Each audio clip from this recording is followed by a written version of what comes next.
Actually focus on the greater good. The universe will give you a bunch of resources because what you're doing now is not only for yourself, you will prosper beyond that because abundance is a law. There's no such thing as scarcity consciousness and higher consciousness. I'm so happy to have you on, and I thought we would just dive right in. I'm curious because I know a lot of people are interested in manifestation. How can they use quantum leaps or timeline splitting in service to manifesting? This is going to sound so counterintuitive, but this is what I can say, like, this is how I manifest. So I'm just speaking from gnosis. If you do not chase something, and if you actually focus on the greater good, whatever that greater good is for you, because it might be different for each person. My greater good is that I am in a storyline where humanity is, having very unfair kind of like sleep spells placed on them. And so my orientation now is towards, people must awaken. And I know that there's many clever archonic things put intentionally into the community to make people ashamed of that truth. I'm highly aware of that. Oh, interesting. Oh, very much. Yeah. You don't need to awaken anyone. It's because of your own... it's many. And if you trace them back, they're all archonic sources. And is that okay to act like Superman 24/7? No, never said so. But it surely, can become portrayed that way, because that's, how framing goes.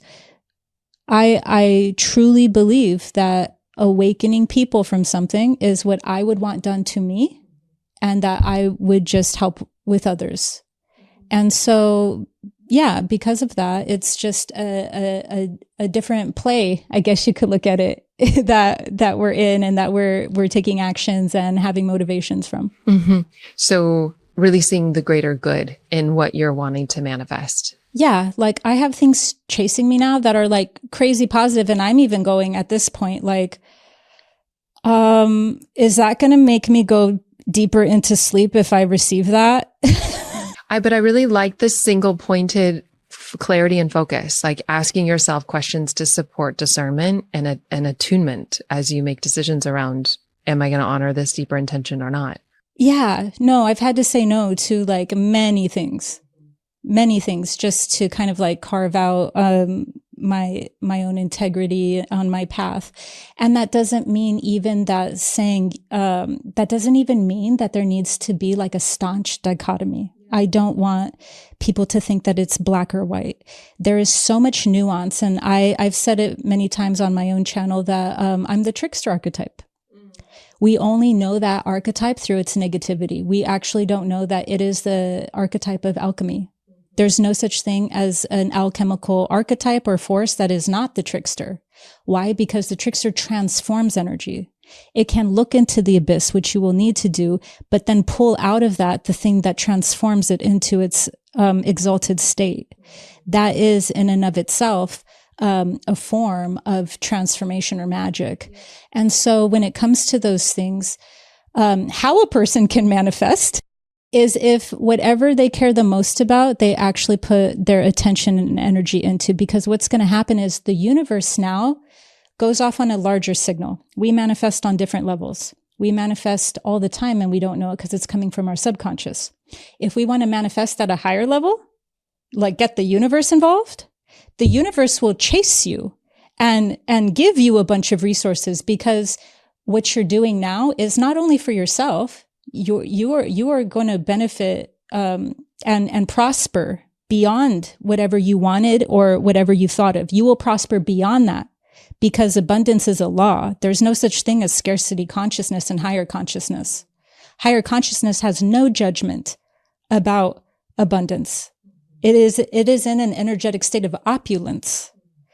So it's not about that or not. It's simply providing you with now, not just for yourself and your mission and your greater good, but it's providing you because you had the correct energy. The correct energy was not, you were thirsty, in lack, chasing, and in deprivation.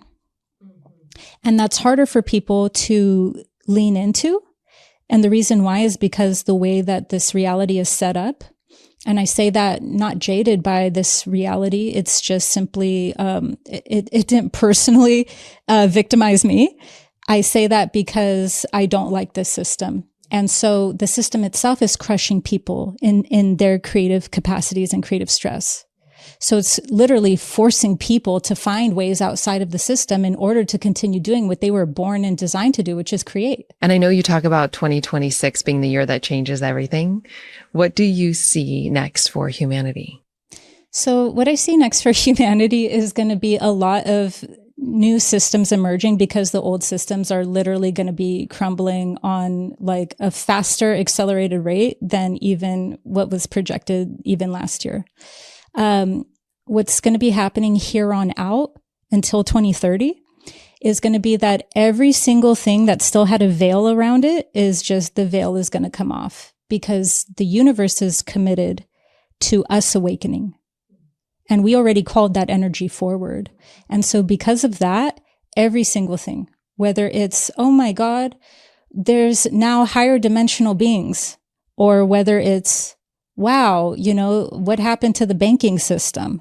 Whatever thing that we had a belief structure around, you could think of it as coming from highly distorted belief systems that weren't actually conducive to like unity consciousness, heart-centered consciousness, health. And so those will be like accelerating inside their collapse. And with that though, at the very same time, what you have is a highly emotionally intelligent being. And I know that we see a lot of stuff online that makes it look like it's not, but let me tell you, this is the best time for emotional intelligence in a very long time. Amen.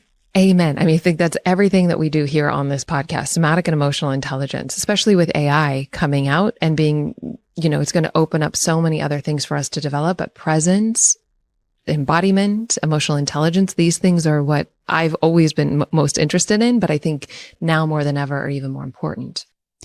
Yes. And emotional intelligence is going to be so important, because think about this. We've been deceived a lot, right? And that's how humanity has been trained inside fear. And so we've just been lending our energy for others to create, and then also creating unknowingly from fear.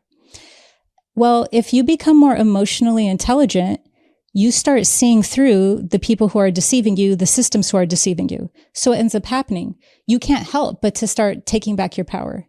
You've lost respect, quite frankly, for these systems. What ends up happening is you see through something, they energetically cannot continue getting that consent for their system.